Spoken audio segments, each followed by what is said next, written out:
할렐루야. 오늘 함께 읽으신 요한복음 6장 30절 40절의 말씀을 가지고 요한복음 강의 22번째 시간 기다릴 것인가 다가갈 것인가 라는 제목으로 함께 은혜를 나누겠습니다.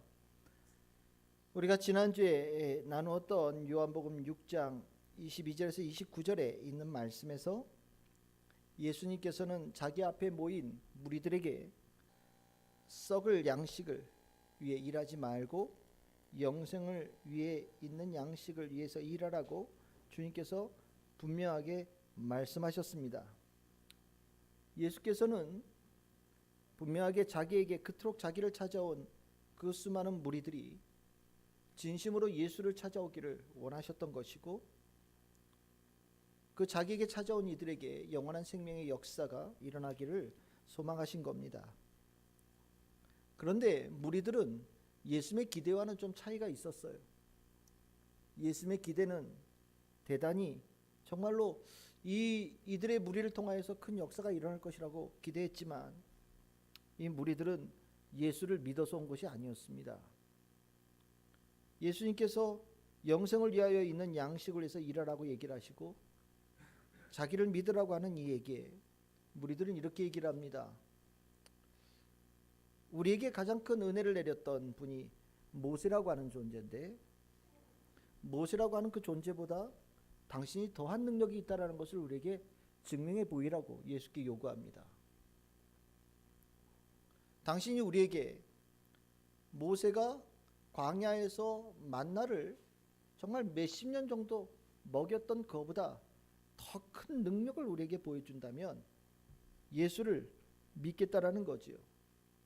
그들이 광야에서 맛보았던 오병이어의 기적은 거기에 비하면 너무 작은 거라는 겁니다. 한 끼잖아요. 근데 만나는 몇십 년을 먹었잖아요. 작다는 거죠. 당신이 모세보다 위대하다는 것을 보여줘야 우리가 당신을 따르겠다라고 얘기를 하는 겁니다. 증거를 내놓으라는 거죠. 실은 이 예수님에 대한 이 질문에서 아주 모든 인간들에게, 우리에게 있는 고질적인 문제가 드러납니다. 닭이 먼저냐 달걀이 먼저냐. 예수님께서는 우리에게 믿으라고 요구를 하시는데, 사람들은 예수님께 얘기합니다. 믿을 만한 걸 뭘 주시면 내가 믿겠습니다, 이렇게 얘기하는 겁니다. 예수님께서는 나에게 다가오면, 내게 오면 내가 너에게 구원을 주겠다라고 얘기를 하는데, 사람들은 내가 예수를 따를 만한 뭔가의 은혜를 나에게 먼저 주시면 내가 예수를 따르겠다라고 하는 겁니다. 좁혀지지 않는 평행선과 같아요. 실은 우리가 예수 믿음 생활하면서 이 평행선은 계속해서 달려가는 겁니다. 이 평행선이 많은 사람들에게 있어서 예수에 대한 나의 태도를 실은 보여줍니다. 뭘 믿게 해줘야 믿지 않겠습니까? 내가 교회를 다니게 되어지면 교회를 다니면서 뭔가 다르다라는 것을 내가 느끼게끔 만들어줘야, 특별한 뭔가의 경험이 있어야 교회를 다니지 않겠습니까? 그 예수를 믿으라고 하는 이거 얼마나 어려운 건데, 당신은 나에게 해준 것도 없이 무턱대고 저 위에 있다고 나보고 당신에게 다가오라고 얘기를 하면 이거 좀 무리 아닙니까? 믿음이라는 단어 앞에서 실은 많은 성도들이 자신 있게 얘기를 못해요. 예수를 믿으십니까? 교회는 다니는데 잘 믿음은 잘 안 와요. 누구는 교회를 다니면서 이런 경험도 있고 저런 경험도 있고 이런 체험도 있고 저런 체험도 있다고 하는데 나는 별로 그런 게 없어요. 그래서 믿으라고 자꾸 얘기를 하지만 좀처럼 나는 예수를, 하나님을 믿지 못하겠어요, 이런 얘기를 합니다. 그런데 여러분들, 혹시 불신이 아주 중증인 심각한 병이라는 것을 알고 계십니까? 신뢰하는 힘이 약하다라고 하는 것이 얼마나 심각한 병이라는 것을 여러분들 혹시 알고 계십니까? 우리가 예수를 대할 때 믿고자 하는 마음으로 의심하는 경우들이 있어요. 믿고자 하는 그 마음으로 예수님께 나와서 예수님이 어떤 분인지를 찾아보는 경우들이 있어요. 그거는요, 의심을 하더라도 훨씬 은혜가 되는 의심이에요. 예수님께서 부활하신 다음에 제자들 앞에 나타났을 때 도마가 예수님 만져봐야 된다고 그랬잖아요. 그건 믿기 위한 의심입니다. 이런 의심은 보지 않고 만지지 않고 믿을 수 있다면 더 귀한 믿음이겠지만, 실은 그 도마가 가졌던 믿음은 약한 믿음이 아니에요. 실은 저는 그런 믿음은 오히려 굉장히 우리의 인간의 실존에 어울리는 그런 이해할 수 있는 믿음이라는 전 생각이 들어요. 그런데 똑같은 인간인데 똑같은 것을 보고 똑같은 것을 들었을지라도 다른 경우들이 있어요. 그게 뭐냐면, 나를 믿게 해봐. 그리고 팔짱을 끼는 거죠. 내가 당신을 갖다 자발적으로 따라갈 수 있게끔 나를 어떻게 만들어봐 라고 예수를 바라보면서 이렇게 오만하게 있는 경우들이 있어요. 실은 이거는 예수님께서 아무리 큰 은혜를 주셔도 예수 쫓아가기 힘듭니다. 연애할 때 가끔 이렇게 밀고 당기게 하고 튕기기도 하면서 어떻게 내가 감동할 때까지 한번 노력해봐, 이런 경우들이 있잖아요. 실은 그런, 제가 남자니까 남자 입장에서 얘기한다면 거의 불가능하다고 봐야 됩니다. 뭐를 어떻게 노력해도 다 흠집이 있지요. 부족함이 있지요. 겨우 그밖에 안 돼? 좀 더 노력해봐. 좀 더 노력해봐. 그 사람을 사랑하기 위해서 하는 것이 아니라 일종의 자기의 오만을 드러내는 경우거든요. 예수님에 대한 믿음의 자세도 거의 비슷해요. 믿기 위해서 하는 것이 아니라 실은 믿지 않기 위해서 예수를 바라보는 경우에는 어떤 표적을 내놓아도 또 다른 표적을 요구하고 또 다른 표적을 요구하는 겁니다. 사람 사이에도 기본적으로 대하는 태도들, 실은 신뢰의 힘이 약한 사람들은 얼마나 위험한지 아시지요? 여러분들, 모르는 사람들을 만나도 우리는 기본적으로 어떤 마음을 가지고 만나야 되겠습니까? 호의를 가지고 사랑하는 마음으로 만날 수 있는 준비가 되어져 있어야 돼요. 모르는 사람 만나도 인사할 수 있는 마음들 있어야 됩니다. 제가 다니는 곳 중에 유치원 옆에를 가는 경우들이 있거든요. 그런데 유치원 선생님들은요, 모르는 사람에게 다 인사해요. 안녕하세요. 유치원 애들한테 그렇게 가르치나 봐요. 그래서 꼭 인사를 해요. 그런데 고등학교 선생님들은요, 인사 안 해요. 이제 큰 겁니다. 제가 참 군 생활하면서 놀라운 경험을 한 것 중에 하나가 뭐냐면, 제가 있었던 데가 실은 뭐 다른 사람들은 들어갈 수 없는 곳에 가끔 들어갔던 적이 있어요. 제가 모셨던 사령관님을 쫓아서, 부관이니까. 그런데 그 미군들이 같이 생활을 하는 곳인데, 미군들은요 처음 보는 사람이에요. 그런데 꼭 하이 그러고 지나가요.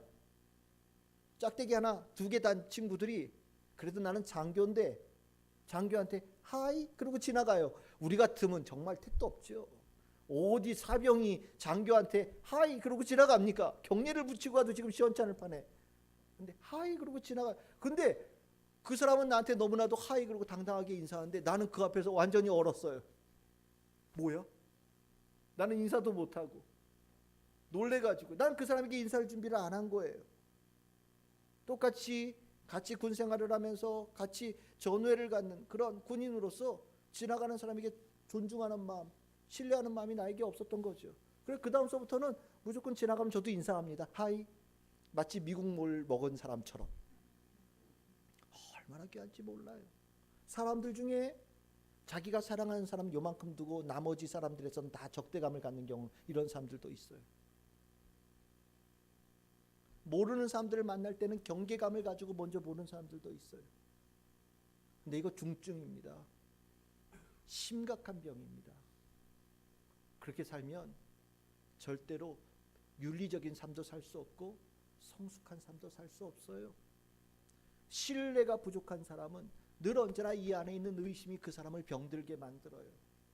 모든 것에 대한 병듦을 만들어서 그 사람을 말라 죽입니다. 외롭게 만들고 힘들게 되고 삶의 의미를 놓치게 만드는 거예요. 신뢰에 대한 힘이 약하다라는 것, 예수님에 대한, 하나님에 대한 태도도 똑같아요. 우리가 예수님을 바라보면서, 예수님이 실은 예수님을 알든 모르든 예수님이 우리에게 해코지 한 일은 실은 없거든요. 그렇다고 한다면 우리가 예수를 바라볼 때 호의를 가지고 신뢰를 가지고 기본적으로 예수에 대해서 인사할 수 있는 마음을 가지고 살아가야 되는 것은 인간의 기본적인 그런 모습입니다. 자세입니다.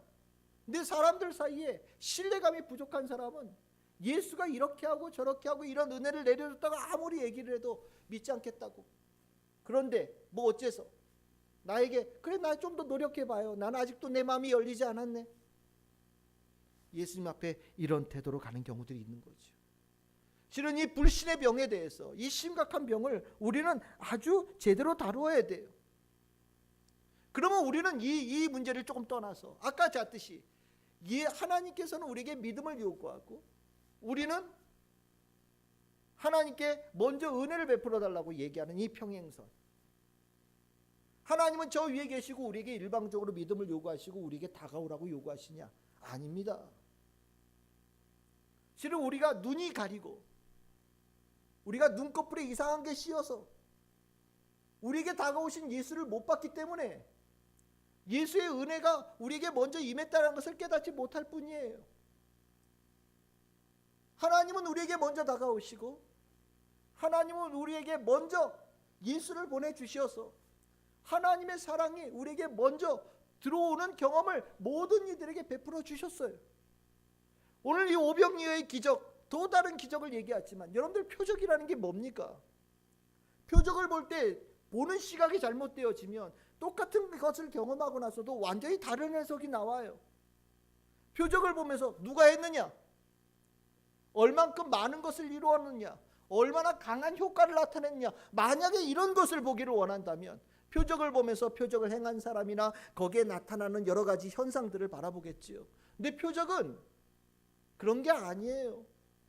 표적은 저를 통해서도 나타날 수 있고요. 표적은 여러분들을 통해서도 나타날 수 있어요. 그런데 똑같은 것은 무엇이냐면 저를 통해서 나타나든 여러분들을 통해서 나타나는 똑같은 공통점이 뭐냐면 하나님께서 하셨다라는 거예요. 이게 표적입니다. 이 사이에 낀 사람들은 아무것도 아니에요. 제가 여러분들에게 기도할 때 손을 대고 기도해서 여러분들 병이 나았다, 고통이 사라졌다. 여동안 목사는 아무것도 아닙니다. 하나님께서 하시는 거예요. 그게 표적이에요. 그래서 저에 대한 부분은 다 잊으셔도 돼요. 그런데 유대인들은 눈이 잘못되어졌죠. 하늘로부터 내려온 이 만나인데 만나를 하나님께서 이스라엘 백성에 직접 주셔서 먹여주신 건데 뭐라고 표현하냐면 모세가 하늘의 양식을 얻어다가 우리들에게 나눠준 것처럼 얘기한단 말이죠. 모세는 그런 존재가 아닌데, 그리고 이 만나는 뭐를 위해서 준 겁니까? 이스라엘 백성들을 먹여 살리기 위해서 주신 거예요. 그러니까 먹여 살리기 위해서 주신 거니까 거기에 기본적으로 맛이 있느냐 맛이 없느냐, 양이 얼만큼 되느냐, 이런 것에 대한 초점을 두면 안 되는 거예요. 누구는 이만큼 가지고 가고 누구는 이만큼 가지고, 아니지요. 하나님께서 그 만나를 통하여서 주신 것은 이 만나를 통하여서 광야에 있을지라도 하나님께서 자신의 백성들을 먹여 살리시고 이스라엘 백성들이 생명에 충만하기를 원하신다라는 그 뜻을 표현하기 위해서 먹이신 거거든요. 근데 이스라엘 백성들은 그런 인식을 갖지 못했어요. 광야에서는 우리 40년 가까이 먹었는데 당신은 겨우 한 끼잖아요. 양을 비교하는 거죠. 그러니까 예수님은 또 다른 표적을 주더라도 또 이런 표현이 나올까 봐 표적에 대해서 너희들이 잘못되어진 인식을 가지고 있다고 얘기를 하셔요.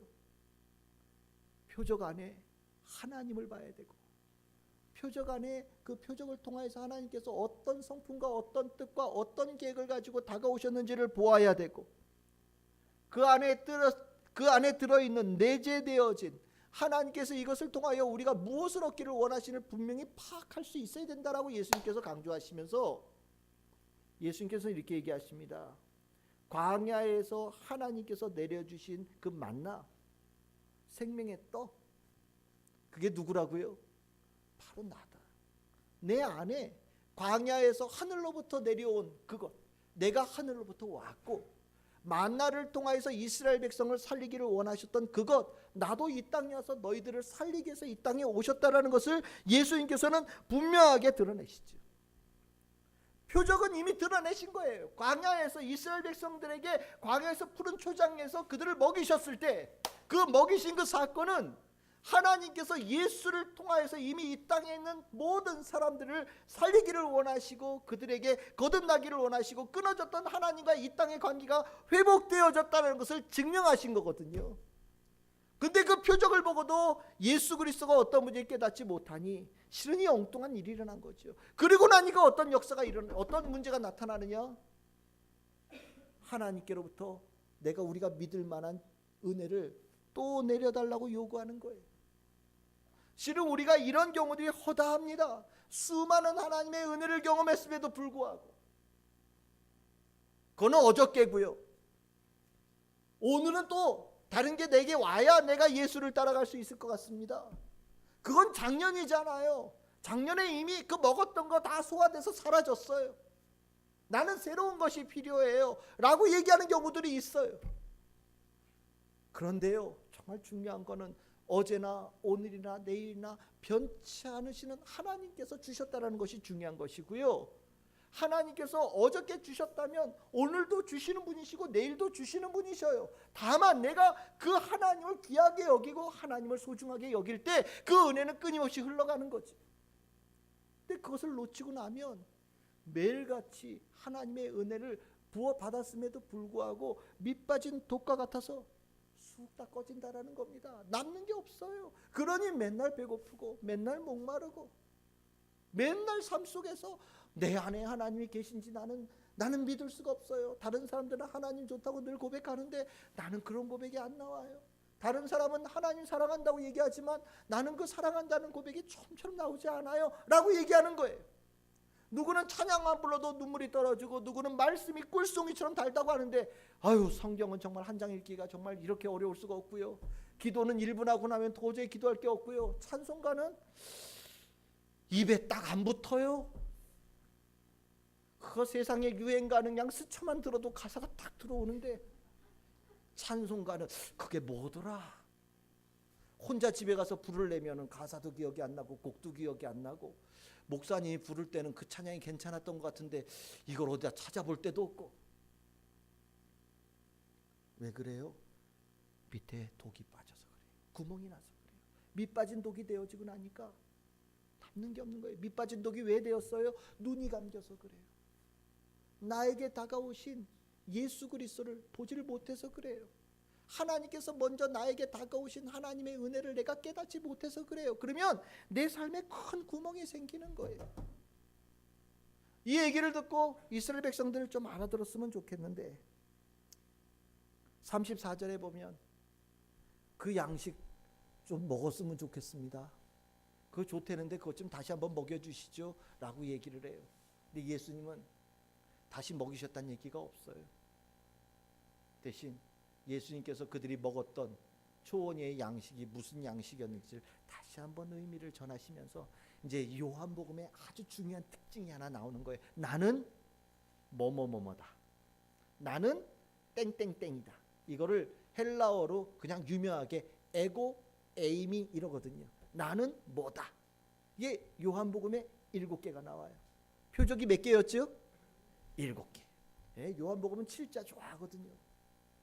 7개의 에고에임이 나는 누구다. 예수님께서 자기를 정체성을 드러내신데 그 첫 번째가 등장하는 거예요. 근데 첫 번째가 뭐라고요? 나는 생명의 떡이다.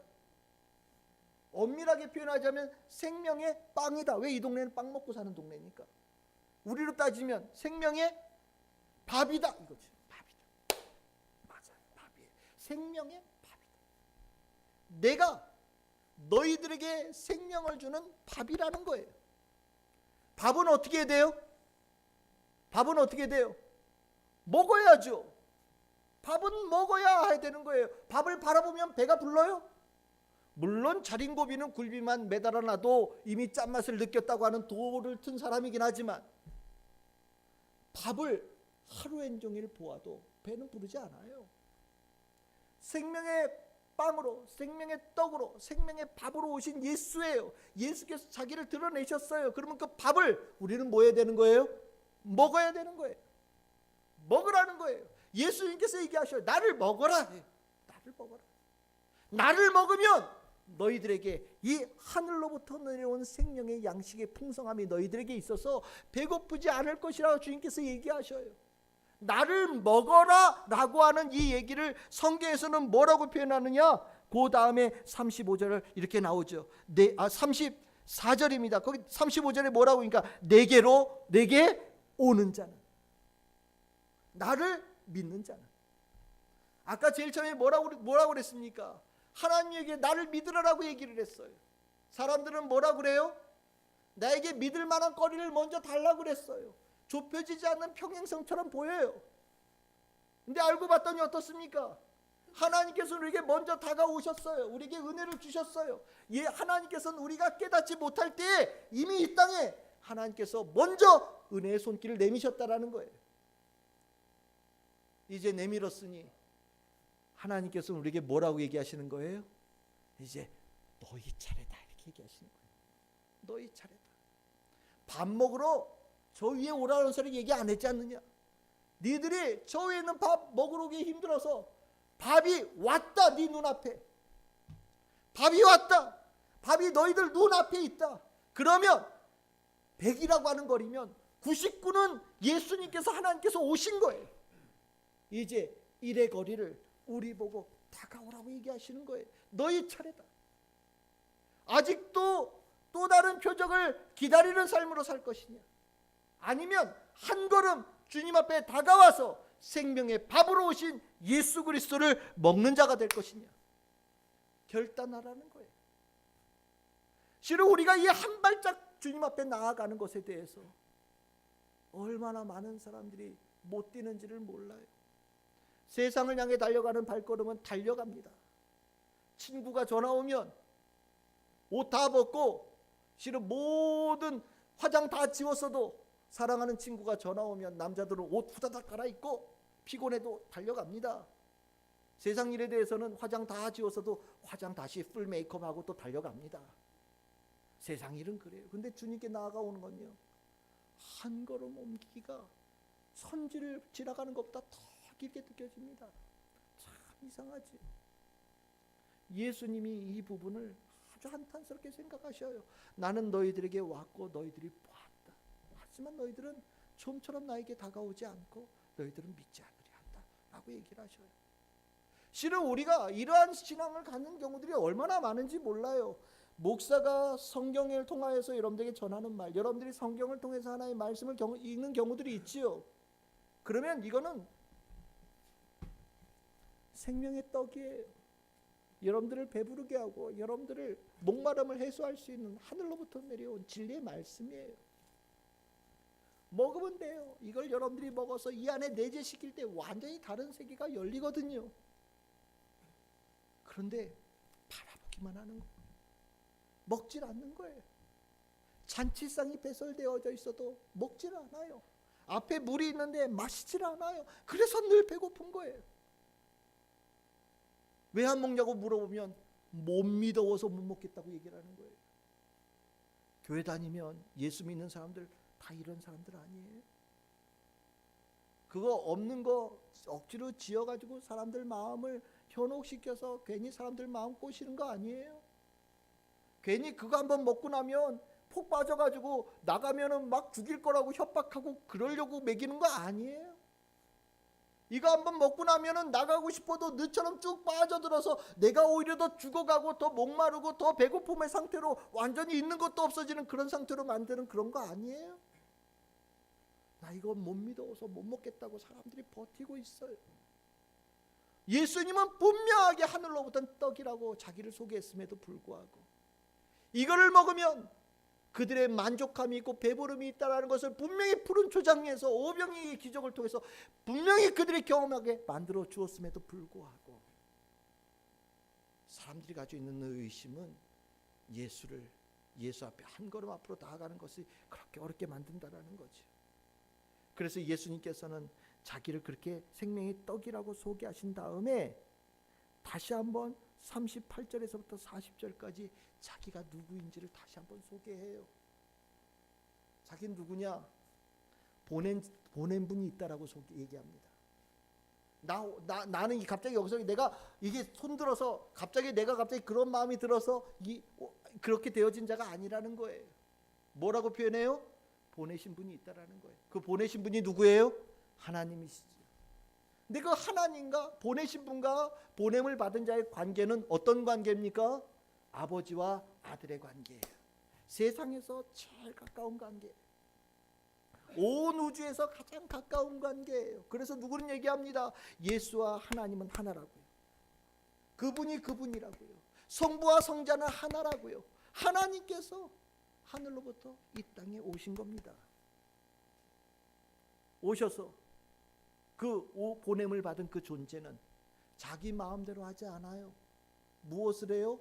하나님의 보낸 분의 뜻을 이행하기 위해서 오셨다라는 거예요. 그것을 수행하는데 자기의 모든 시간을 다 바친다라는 거예요. 목적이 그거라는 겁니다. 근데 그 하나님의 뜻이 뭐냐? 40절에 나오지요. 내 아버지의 뜻은 아들을 보고 믿는 자마다 뭘 주는 거예요? 영생을 주려 한다. 예수님께서는 이 땅에 오셔서 하나님의 뜻을 이루기 위해서 자기의 인생을 다 쓰는데, 예수를 통해서 하나님께서 원하시는 거 뭐냐면 영생을 얻게 하기를 원하신다라는 거예요. 그러니까 예수를 먹으면,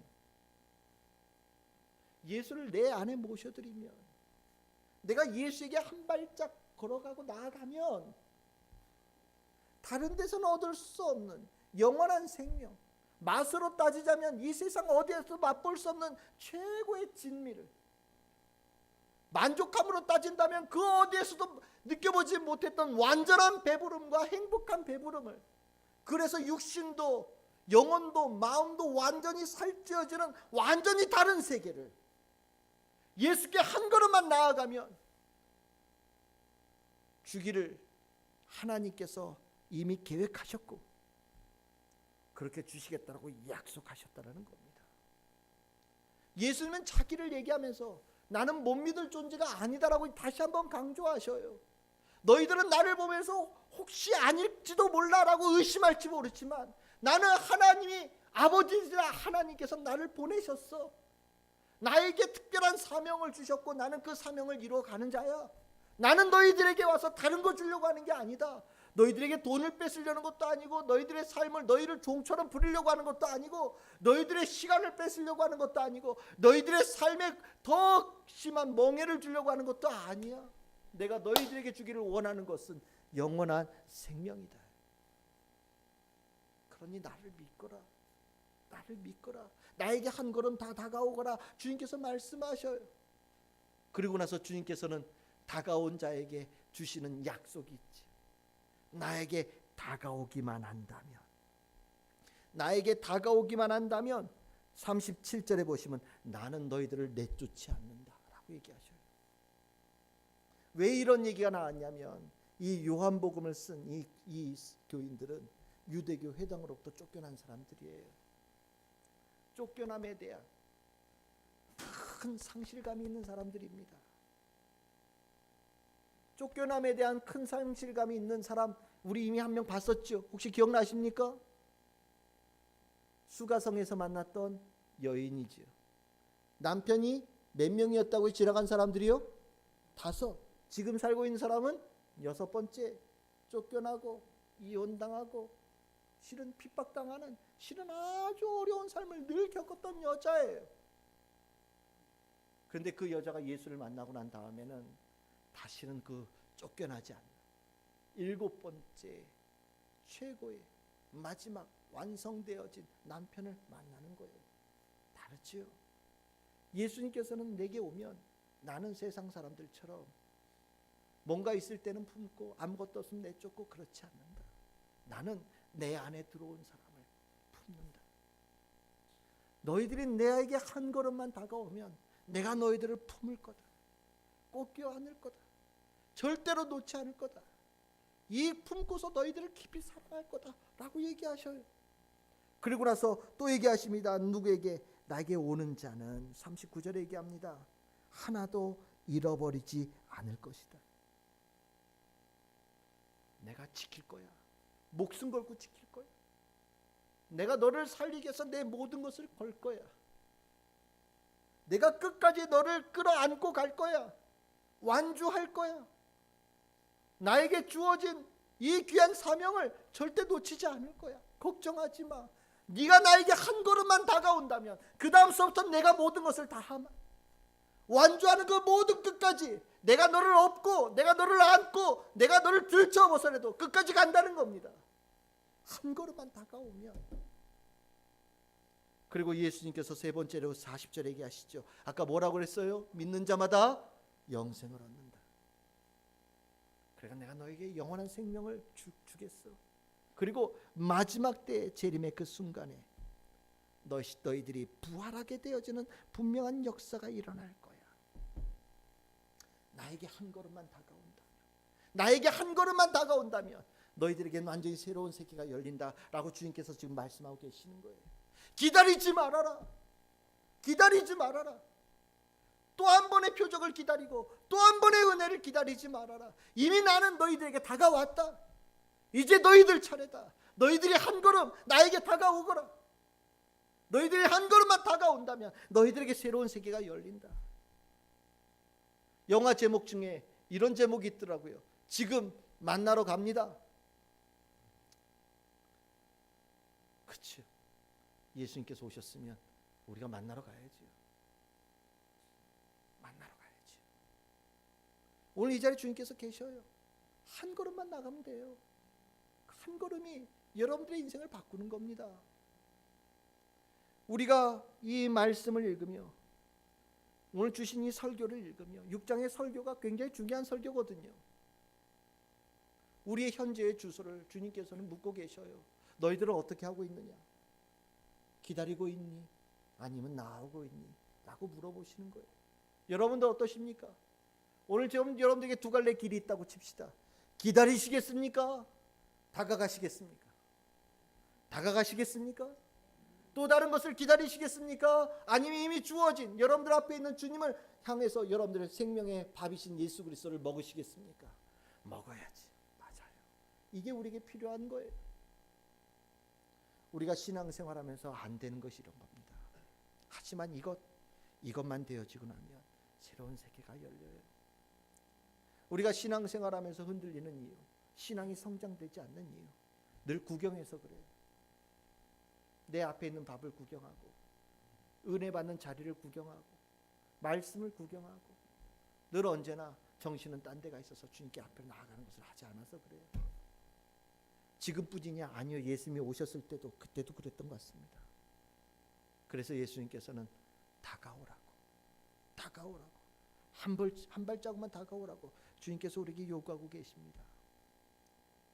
오늘 여러분들이 이 예배를 드리고 난 다음에 여러분들의 발걸음이 저 이제 주님 만나러 갑니다. 주님께로 한 걸음 나아갑니다. 내가 주님께로 가까이 나아갑니다. 이게 믿음이라고 얘기하시니 믿음의 발걸음을 주님께 나아가겠습니다. 주여, 제가 주님을 먹습니다. 주님을 모셔드립니다. 주님을 맛봅니다. 주님으로 채웁니다. 주의 뜻으로 살아갑니다. 결단하는 성도들 되길 소망합니다. 이 세상에 그 어디서도 얻을 수 없는 참된 은혜가 여러분들 가운데 충만하게 임할 줄 믿습니다. 주의 이름으로 축원합니다. 기도하겠습니다.